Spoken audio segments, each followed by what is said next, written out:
देखिए 17 नंबर में कहता है कि एक कारखाना एक समान आकार की वस्तुओं का उत्पादन करता है। इस कारखाना की 48 घंटों की एक सप्ताह का उत्पादन क्षमता 1500 यूनिट की है।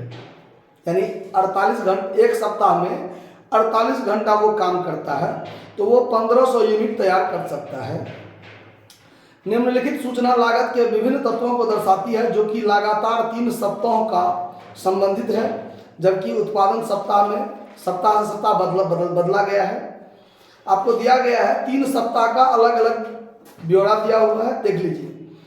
48 घंटों द्वारा बनाई गई इकाई प्रत्यक्ष श्रम, प्रत्यक्ष सामग्री, प्रत्यक्ष श्रम और कारखाना ऊपरी व्यय है जो अंशतः और स्थिर, मतलब अंशतः स्थिर और अंशतः अस्थिर, मतलब कुछ फिक्स्ड भी है कुछ वेरिएबल भी है। ठीक है, तो देखिए पहला सप्ताह में 400 यूनिट हुआ है, सामग्री 800, 1600 प्रत्यक्ष श्रम और 3800 ऊपरी व्यय।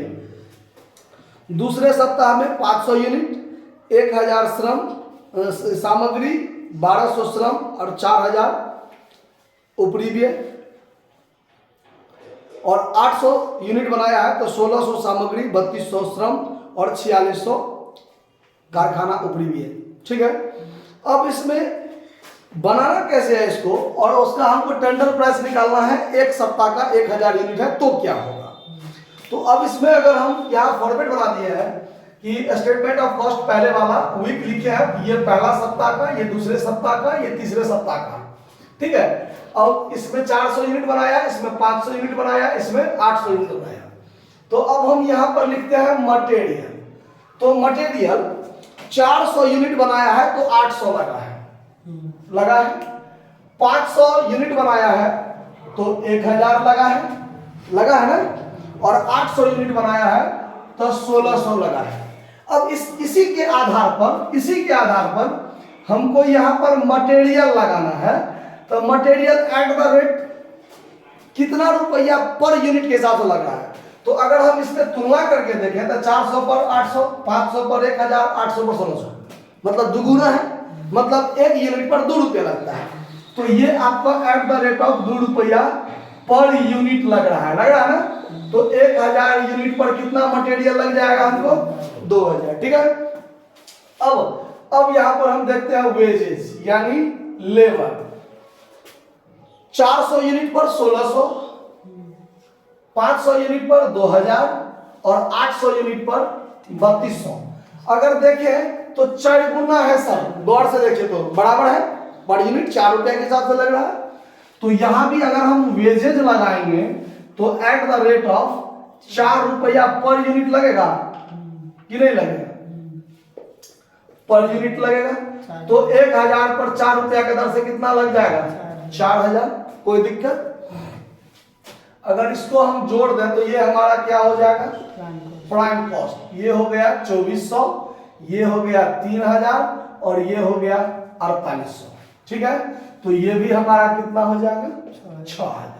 ये क्या हो जाएगा मेरा प्राइम कॉस्ट। अब आगे कहता है कि इसमें ऐड करना है फैक्ट्री ओवरहेड। फैक्ट्री ओवरहेड इसमें वेरिएबल और फिक्स्ड दोनों है। गौर से देखिए, वेरिएबल और फिक्स्ड। तो इसमें 2 पार्ट सब में बनेगा ना, बनेगा कि नहीं बनेगा। तब आपका यहां हो जाएगा टोटल कॉस्ट। टोटल कॉस्ट इसलिए क्योंकि ये हमारा होना चाहिए वर्क कॉस्ट। क्या होना चाहिए, वर्क कॉस्ट। लेकिन वर्क कॉस्ट के अलावा आगे इसमें factory office overhead, selling overhead, ऐसा कोई आइटम तो है नहीं, तो यही मेरा टोटल कॉस्ट भी कहलाएगा।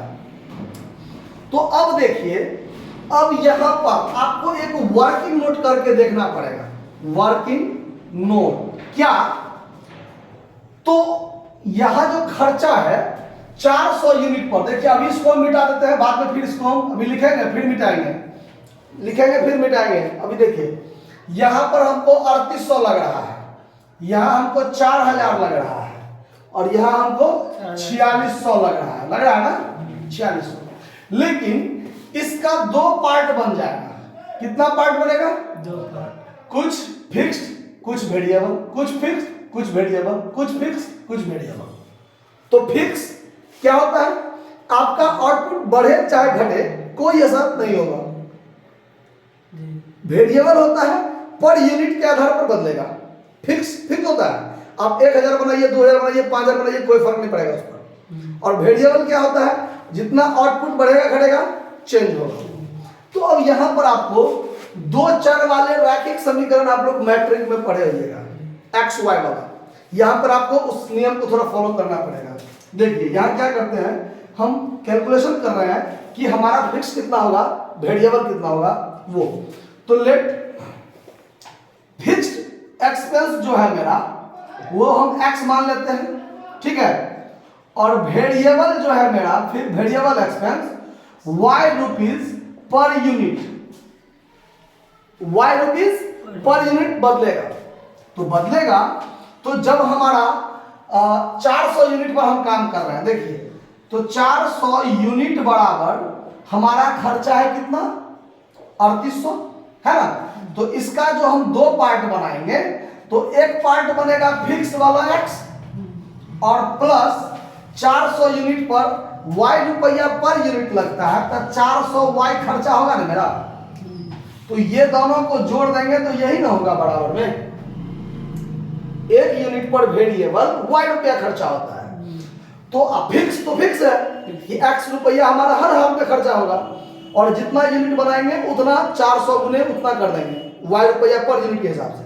तो 400 यूनिट बना रहे हैं तो 400 वाई लगेगा ना खर्चा, और इसी दोनों खर्चा को जोड़ेंगे तो 3800 होगा कि नहीं होगा, ठीक है।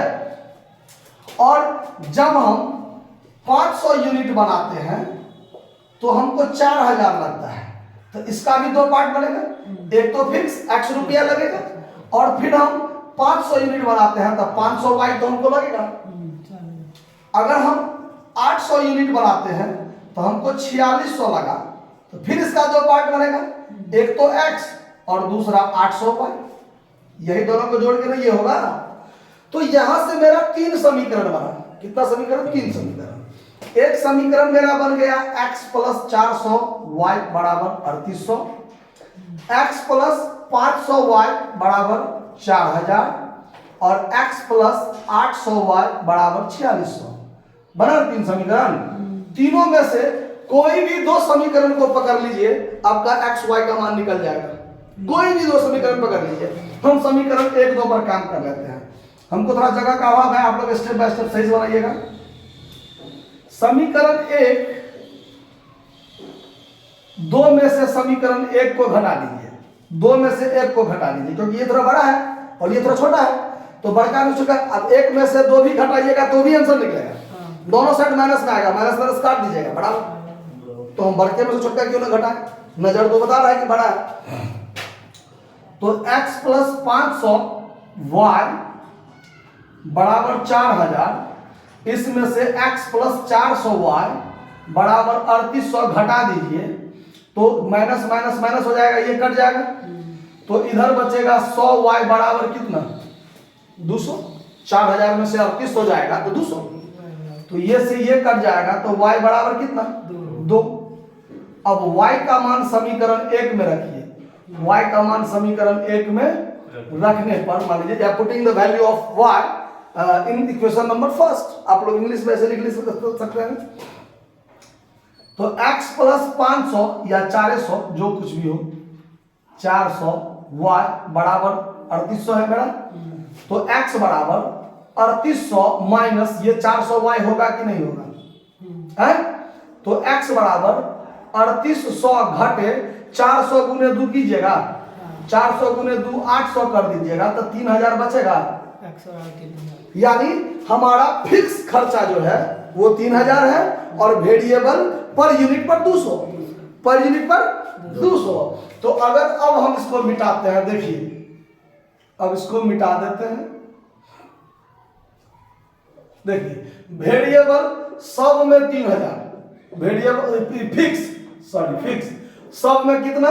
3000, और वेरिएबल 2 रुपया पर यूनिट है, तो 400 यूनिट पर 800 लगेगा, 500 यूनिट पर 1000 लगेगा और 800 यूनिट पर 1600 लगेगा। तो ये 4600, ये 4000, ये 3800 हो गया कि नहीं हो गया है?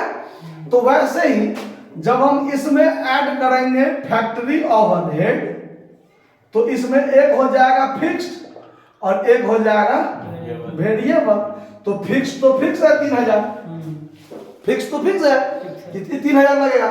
वेरिएबल 2 रुपया पर यूनिट, तो 1000 पर 2000 मतलब 5000 ना, 3 2 5000, तो 6 5 कितना, तो यही मेरा टोटल कॉस्ट हो जाएगा ना, क्योंकि यही मेरा वर्क कॉस्ट है। और वर्क कॉस्ट के बाद का कोई चीज ऑफिस ओवरहेड या सेलिंग ओवरहेड तो है नहीं, तो यही मेरा क्या बन जाएगा टोटल कॉस्ट। अब इसमें ऐड करेंगे हम प्रॉफिट, तो हमारा निकलेगा सेल्स या टेंडर प्राइस। ठीक है, अब याद रखिए इसको अगर हम जोड़ देते हैं 38 और 24, 38 24 मिला के कितना हुआ 6200 है, और ये 4 और 3 मिलाकर 7000, और ये 4800 4600 था, ये 4800, तो 48 86 कितना हो जाएगा 94, 48 86 हाँ 9400। तो यही हमारा टोटल। तो इसमें प्रॉफिट के बारे में कोई चर्चा है नहीं, लेकिन इसमें तो दिया हुआ है सवाल में, कहता है क्या कि विक्रय पर 8.1/3%, विक्रय पर 8.1/3%। तो अब हमारे पास तो टेंडर प्राइस है नहीं ना है। चलिए, तो अब यहाँ पर हम प्रॉफिट टेंडर प्राइस या सेल्स प्राइस जब निकालेंगे, सेल्स तो total cost minus total cost minus कहते हैं, टोटल पूरा लिख नहीं दीजिए, टोटल कॉस्ट गुने 100/100 minus percentage profit on sales, ये सूत्र लगता है ना जी। तो टोटल कॉस्ट तो हमको पता है 11000 गुने 100 बट्टा 100 माइनस 8.1/3 होगा कि नहीं होगा? होगा कि नहीं होगा? अब इसका कैलकुलेशन अगर हम करेंगे तो 11000 गुने 100 बट्टा, तो इसको अगर हम एक के बार में यहाँ कर लेते हैं 8 के 24 से 25/3 होगा। इसको 300 में से 25 घटाएंगे, 300 में से 25 घटाएंगे तो 275/3, तो 275 बट्टा में 3 होगा, तो ये 3 घूम के ऊपर जाएगा कि नहीं होगा? तो हम एक के बार में कर देते हैं, थोड़ा जगह का अभाव है, तो गुने 3 ऊपर कर दिए। ठीक है, अब ये कटने वाला है कि नहीं देख लीजिए। तो 25 से इसको काटेंगे, तो 25 से इसको काटेंगे तो 11 मरतबे कटेगा ना, 25 से 11 मरतबे कटेंगे।